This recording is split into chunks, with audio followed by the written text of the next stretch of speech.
Hello दोस्त, नमस्कार करती हूँ और स्वागत करती हूँ सरिता लोकगीत 123 में। आज हम बहुत ही प्यारा शोहर गीत सुनाने जा रही हूँ। अगर गीत अच्छा लगे तो लाइक शेयर कमेंट ज़रूर करना और ज़्यादा से ज़्यादा शेयर करना। एक बार ज़रूर सुनिएगा इस गीत को।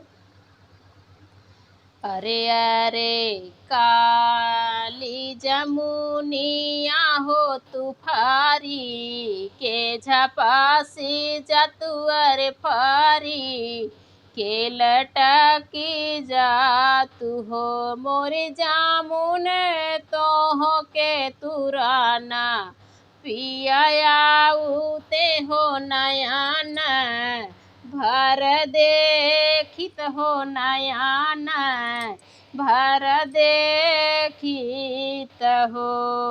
अरे अरे काली जमुनिया हो तो फारी के झपास गैली अरे फारी के झपास गैली हो मोरे पिया भेज दिहलिया पन कुजाड़ावा होया पूना नहीं आवई होया पूना नहीं आवई हो मोरे।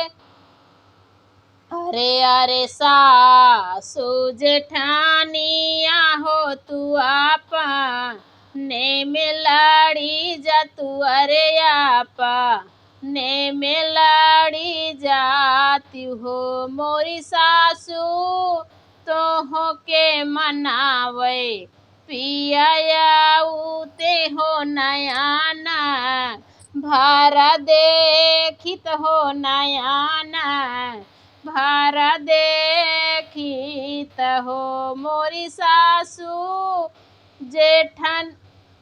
अरे अरे सासू जेठानिया हो तो आपा ने में लाड़ी गैली अरे आपा ने में लाड़ी गैली हो मोरी पिया भेज दिहले आलहू राधेवा रावा हो या पूना नहीं आए हो या पूना नहीं आए न हो। अरे अरे प्यारी नाना दिया हो तू एक दिन गौने जा तू अरे एक दिन गौने जा तू हो मोरी ननदी तू हो से मिलाना पिया उते हो नयान भारा देखित हो नयान भारा देखित हो। अरे अरे प्यारी नाना दिया हो तो एक दिन गौने गई अरे एक दिन गौने गईली हो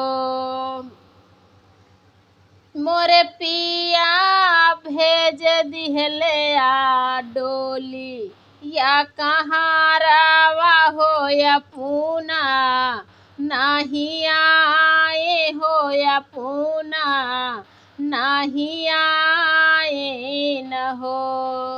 अरे अरे गोदी कैला लानावा हो तो एक दिन रोऊता हो अरे एक दिन रोई देता हो मोरे ललना तो के देखाना पिया उते हो नयाना भारा देखित हो नयाना भारा देखित हो।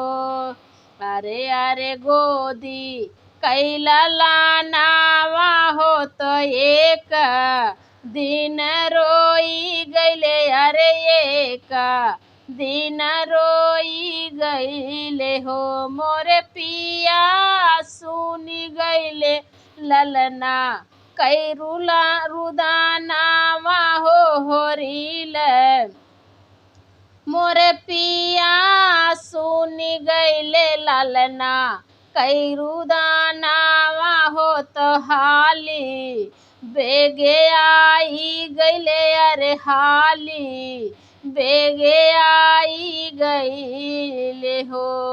अरे अरे का ली जमुनिया हो तूफारी के झापा से जा तू अरे फारी के लटका जाती हो।